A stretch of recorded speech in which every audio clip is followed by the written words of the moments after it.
गणेश चतुर्थी पर्व का हिंदू धर्म शास्त्रों में बड़ा ही महत्व है।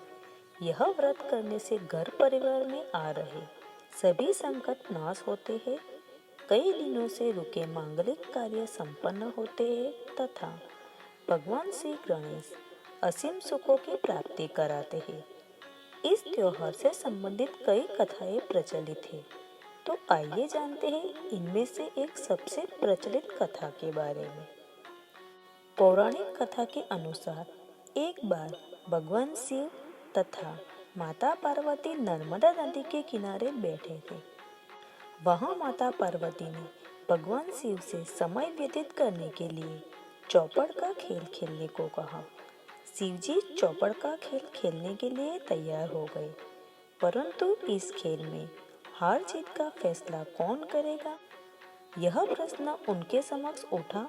तो भगवान शिव ने कुछ दिन के एकत्रित कर उसका एक पुतला बनाकर उसकी प्राण प्रतिष्ठा की और पुतले से कहा, बेटा, हम चौपड़ खेलना चाहते हैं, परंतु हमारे हार जीत का फैसला करने वाला कोई नहीं है, इसलिए तुम बताना कि हम दोनों में से कौन हारा और कौन जीता।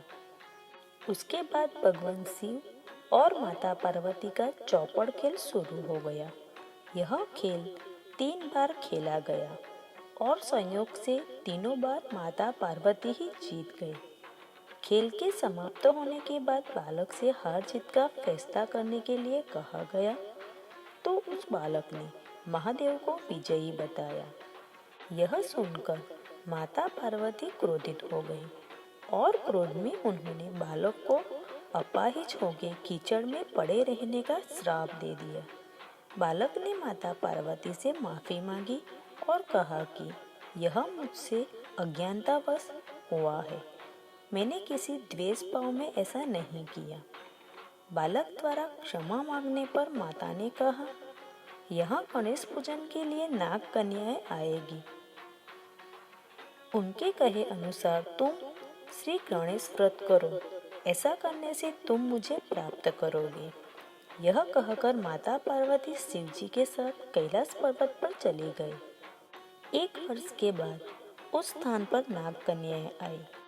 तब नाग कन्याओं से श्री गणेश के व्रत की विधि मालूम करने पर उस बालक ने कहा, हे विनायक, मुझ में इतनी शक्ति दीजिए कि मैं अपने पैरों से चलकर आपके माता पिता के पास कैलाश पहुंच सकूं और वे यह देखकर प्रसन्न हो।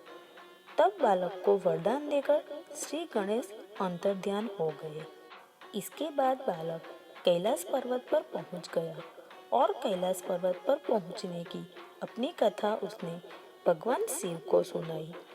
चौपड़ वाले दिन से माता पार्वती शिव जी से विमुख हो गई थी, अतः देवी के रुष्ट होने पर भगवान शिव जी ने भी बालक के बताए अनुसार श्री गणेश का व्रत किया। इस व्रत के प्रभाव से माता पार्वती के मन से भगवान शिव के लिए जो नाराजगी थी वो समाप्त हो गई। यह व्रत विधि भगवान शंकर ने माता पार्वती को बताई। यह सुनकर माता पार्वती के मन में भी अपने पुत्र कार्तिकेय से मिलने की इच्छा जागृत हुई। तब माता पार्वती ने भी यह श्री गणेश का व्रत किया तथा दूर्वा, फूल और लड्डुओं से श्री गणेश जी का पूजन अर्चन किया। व्रत के समाप्त होने पर कार्तिकेय स्वयं मां पार्वती से आ मिले। उस दिन से श्री गणेश चतुर्थी का यह व्रत समस्त मनोकामनाओं की पूर्ति करने वाला व्रत माना जाता है। इस व्रत को करने से मनुष्य के सारे कष्ट दूर होकर मनुष्य को समस्त सुख सुविधाएं प्राप्त होती है।